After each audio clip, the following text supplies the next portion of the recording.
Hey guys, thank you for watching. I'm currently in the community room here at the campsite for the sugar beet harvest. Just got off of work about almost 2 hours ago already. I've been busy. I really want to thank Anthony from My Life on Wheels for doing what he did as far as getting my name out there. Um, Totally out of the blue, and I really appreciate that, brother. That was really awesome of you. It was pretty cool to go to work and come back, and I look at my channel and I got another 30 something subscribers or something like that, and it was just like a whoa, that was so cool. But I really do appreciate that, and I do enjoy your videos a lot. I haven't been able to keep up on them since I've started the job, mainly because just working a lot of hours and not getting a whole lot of sleep. But like I said, I really do appreciate it, and I really do like your videos. So also, I was going through and I had a bunch of comments that morning as well, so I'm going to go ahead and just answer them in the video because I really didn't prepare anything since the sugar beet harvest video, and that's mainly because I just don't have the time right now. But let's get to what I can see here. There's a lot for me, but I guess not a lot for most. But Alvara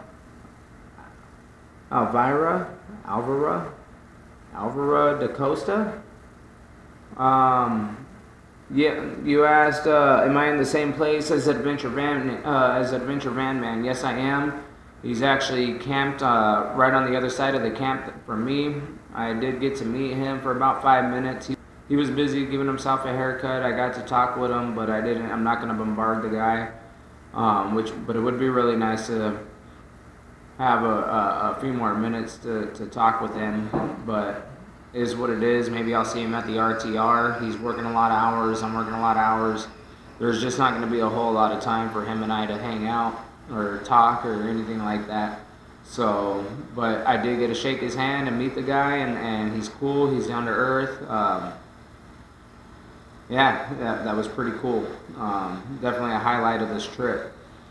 And as far as the coffee maker goes, you can't find one because they don't sell those in the stores. I too saw that on the YouTube videos that pour over coffee maker, but you're gonna have to go to Amazon and check that out and check them out there. I got the cheapest one that they had. It was like $5 or $6, and it works so good. Like, I love that coffee maker.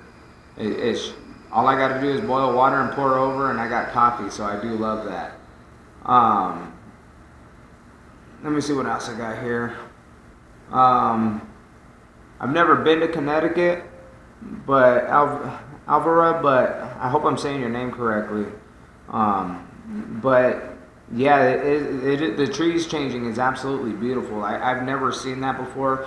The only time our leaves fall in southern Arizona is when the mesquites get ready for spring.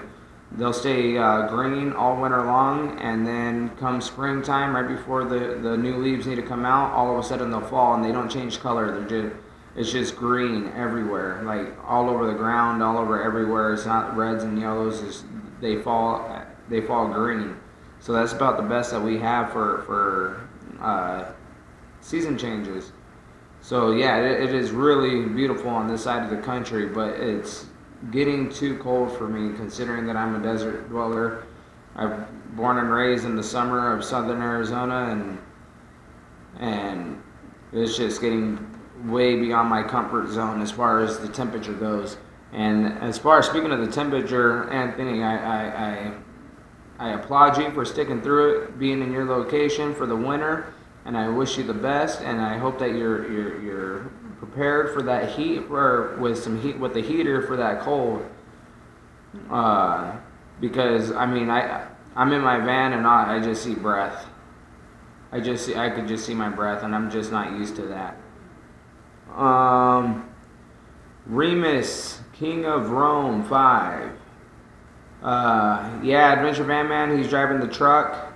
He said that Anthony recommended my video. That you thought that he might have been talking about Adventure Van Man. Yeah, he's driving truck. I think that's pretty cool because I know that he really likes big rigs. I mean, in the future, I see him switching his van out for one of those semi trucks with a big old RV on it, and just, you know, he just always shows a lot of expression for love of big rigs. So that's pretty cool that he gets to drive the truck now. So I bet you he's really enjoying that, being right up there in the driver's seat. And those aren't tiny trucks; those are pretty decent size. You know, they're not 18-wheelers, but they are carrying a payload. No go. I'm sorry. No pro go pronto. No pro go pronto. That little table and bench that you asked if at 47 seconds of that video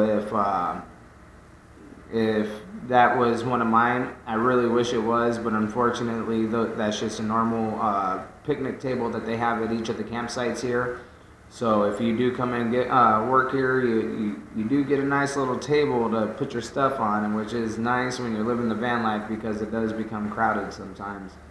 Adventure Van Man had made a comment maybe like 4 or 5 videos ago that there's a shuffle, and to do anything in the van, you're constantly shuffling, and it just made me chuckle because the shuffle is real. And it's either Estella, I bet you it's Estella, not Estea. Okay, so Estella Gibbs, you don't slap people on the back of the head, do you? She says she's glad to find my channel, and she's been looking for somebody that doesn't curse so much. I can curse sometimes. That does happen, but definitely not in my videos. I don't condone that. It's just not, you know, and it's not family friendly, so I don't cuss in my videos. There's no reason for it. I can express how I feel without that. Passionate Paintress asks if a lady can do the job as far as the sugar beet harvest goes. Yes, absolutely. They're mostly, I believe, on my entire side of the yard, every piler operator is a female. Then we got females on the ground that are taking in the trucks, like you saw me doing in that video, waving them in and having them collect their dirt and taking their tickets and doing the samples. Absolutely, women can do the job. Might even be better for you if you're used to this cold weather. It's really tough for me to get through right now. Last night it was about 26 degrees, and I'm like, ooh, that's cold. So yes, women can do the job, and if you're into traveling, I would highly suggest getting into it. If it pays out well. In my first 5 days, I made $1,100, so I'm not complaining. It's really good money and work for my money.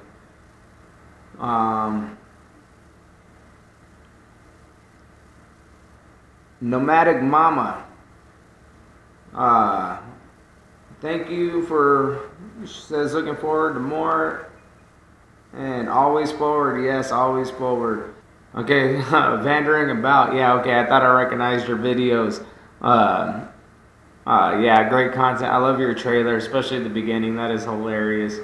So, you know, I'd like to put a name out there if you guys have never heard of, just in case you guys have never heard of them.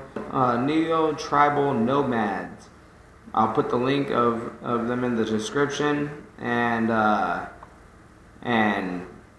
yeah, their videos, their content is very subtle.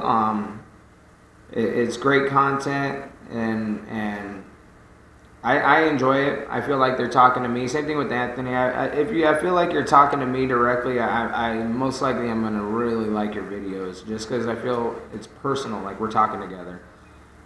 Even though you talk and I leave a comment. Neo Tribal Nomads, they are awesome. I really like their videos. Obviously, Vandering About, he's great, he's funny. Yeah, so definitely check out those. I even leave it in the description just to do it. Um, Also, if you guys are into hiking, backpacking, that's one of the main reasons I really got into this, was being able to, wanting to hike and backpack throughout the country. Just really haven't had the opportunity yet. Um, Syntax 77. He was always really, really good at showing gear and the whole 9 yards for backpacking, and yeah, he was a real inspiration for me to get me back into a backpack and up a mountain. And yeah, so check out his videos.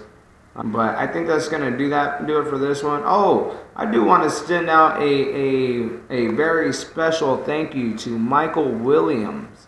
He was my very first subscriber. Within that first hour of me posting my very first video, he actually subscribed to me, left a comment. He leaves comments every now and then, not every video, but he does leave comments, and usually helpful comments on how I could better my videos. And you know, I really do appreciate it. He was the very first person to hit that subscribe button, and I pretty much made videos for him for the first few days, or the first few videos, because he was my only subscriber. But no matter how small we are, if we love it, then we just got to keep at it. So thank you again, Michael Williams. Thank you, Anthony. Thank you, everybody, for subscribing to my channel. I really, really appreciate that. Anthony had left a question, or left a comment a couple videos ago, asking about how I feel about the sugar beet harvest. The sugar beet harvest, the job that I'm doing, is quite easy. I wave in, the truck comes in, and if you look at Adventure Van Man's video, you see they got all I don't have to wave them in and back them up or anything like that. The little sign on there from the control box, they're the ones that are telling them to do that. And then once they're in place and I just take a ticket, I either write the pile number on it, or well, I always write the pile number on it. Then if they have a ticket for a sample, then I take it and I take a sample of the beets that he's dropping. You just push a couple buttons, they drop in a bag, you cinch them up, and that's it. And then once they're done dropping the beets go, when they go up the chute, they drop into a tumbler and it tumbles all the dirt off. And the sugar company does not pay for dirt; they only pay for the beets. So I have to line them up, which is in that in my video where you see me lining them up. That's me getting them ready to drop the dirt into the back of the truck. So, and then they're on their way. We at work in the night shift, we do have to clean the machine. It takes about a half hour every night. But besides that, it's really, really easy. The trouble that I'm having with it is I'm from southern Arizona. I'm used to everything being dry cold, dry heat, you know, whatever it is dry, and this wet cold is really getting to me. My body was not wanting to function correctly. Come around 2 a.m., it was getting down to about 28 degrees, 27 degrees, and I know, like, being in Baltimore, you got to be used to that ending, but I'm just not used to that. So, yeah, that's the only part of the job that I am not liking, is the cold. I'm layered up. I got like 5 layers on right now, but and it's nice and warm inside this room, so that's really nice. But once I get back out to the van and ready to go to sleep, it is going to be colder than I like and colder than I'm used to. So, but it's all about making that money. I told the boss that I want to be one of the last people they let go. Move me around if they can to different pilers. If we finish ours, let me make that money. But yeah, so that's kind of how the job is going, and how I'm feeling about the job. I like it, don't like the cold. But I will be shooting right back to Arizona. I won't be taking my time as far as that goes, because my intention is to get there for as little money as possible as far as gas and food goes, and possibly sell my van and possibly sell my car that I have at home. And using this money to invest in a bigger van. I'm hoping for a Savannah, GMC Savannah Extended, or a Chevy 1500. Something that I can actually have a build-in where the shuffle won't be so real. If you guys are enjoying these videos, somebody who hasn't subscribed yet, hit the subscribe button somewhere here on the screen. I'll throw on some van tour video clips on the left or the right, and my van vlog also. So make sure to hit something here, and yeah, we'll see you guys next time. I really need to get to sleep. I got work again tonight at 8 o'clock. Until next time, have a good day.